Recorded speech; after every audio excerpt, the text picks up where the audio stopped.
We picked this up just a few minutes ago, just north of the Santa Monica Freeway on Central Avenue. We followed him over to Hooper, right by the Santa Monica Freeway, and then continued south of the Santa Monica Freeway on more surface streets. We just came off of Long Beach Avenue, also on 22nd and then 24th, and so far reasonable speeds, but at times this will be 22nd now, 22nd Street, and looks like he's going to wind his way back to Alameda. This looks back to Alameda, and that's where he's heading right now. You can see there's some pedestrians here in the area. He's driving, fortunately, at reasonable speeds, which is very important this time of the afternoon, and looks like he might stop here before he reaches Alameda, actually going right over that barrier onto a dirt road, and that's what those Ford Broncos are made for. They can take a heck of a lot, but so can those LAPD cruisers. Open up the shop for you just a bit, and you'll see they're right on top of them. They have 8-cylinder engines, and those, well, it looks like they're going to actually pull back a little bit, but the police helicopter, right back to that Ford Bronco, the police helicopter is right on top of this guy. Now, he might be thinking, looking in his rearview mirror, hey, I've lost the cops. I'm on an access road. They couldn't follow me. I'm in an SUV.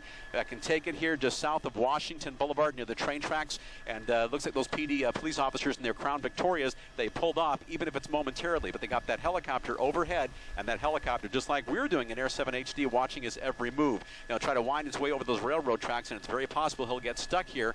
Looks like he's trying to make the best of it, though, with that four-wheel drive. Just hit the wall there, so there's one accident. We'll come around that building and keep track of this guy right by Washington Boulevard. Just a reminder, even though those police officers held off for just a minute, it looks like he's getting stuck on the tracks here, and most likely they'll be moving in here any second. The police helicopter, from our vantage point, right on top of that guy, running with looks like a soda bottle in his hand as well. And in just a matter of seconds, that police helicopter, they'll tell the ground officers exactly where this guy is at, where he's running to, where he's going, and then police officers in their cars, in their Ford Crown Victorias, they'll come right up on this guy, and hopefully in the next several minutes they'll make that arrest. But that pursuit came to an end. The guy couldn't get his truck off of that railroad track, making a run for it under that overpass on surface streets, and looks like he might be heading into a neighborhood here. Looks like he's stopping, but might want to try to find a hiding place or go back. It's going to be a strange afternoon here, but LAPD cruisers, they know pretty much where this guy's at. That police helicopter flying right alongside of us in Air 7 HD near Washington Boulevard, and he's radioing to the guys on the ground. Here's exactly what that guy is doing. Here's what he's dressed in. He's got a cut-off T-shirt. He's got blue jeans on. There are the cops just behind him. Down on the ground. He's complying with officers at this point, although they want him to turn over, face down on the ground, hands behind your back. We're going to try to get right in between that overpass. You can see the police officers right behind him. They've got their guns drawn. He's complying with officers. Down on the ground, face down, spread your hands and your arms, and in just a moment what they'll do, they'll come up to the guy, put the handcuffs on. There's the first officer. Handcuffs are on. Unfortunately, it doesn't look like anybody got hurt here, and that pursuit has finally come to an end. Live from Air 7 HD, I'm Bill Thomas, ABC 7 Eyewitness News. Just fascinating when you watch some of these things, Bill. He takes off out of the car holding his 2-liter bottle of soda or something. Eventually he dropped it. That was so special to him, they had to carry it with him.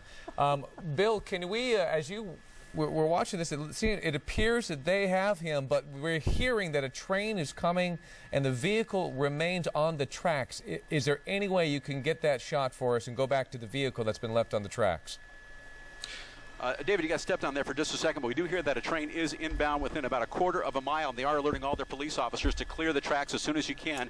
Get away from the car as well, because the train might not have time to stop before it hits that Ford Bronco. Let's open up our shot here just a bit. We've got that one person in custody, and the second passenger jumped out a short while ago. There's the train on the right. Stand by. The train there on the right. So they're holding the train out before it hits that white Ford Bronco. Let's go right back to that Ford Bronco. The train is being held out just under a quarter of a mile, so it looks at this point as though everyone is safe. Both people have been taken into custody. 2 grand theft auto suspects. There's the guy that lost his Ford Bronco on the tracks. Made a run for it, but police officers being guided in by the police helicopter overhead. They got that suspect in custody, and fortunately, they were able to stop that train. Look how close the train is to that Ford Bronco. Off to your right, Trace, is the train, and looks like they were able to stop that train before it made any contact with that Ford Bronco and to get all the police officers off the tracks as well.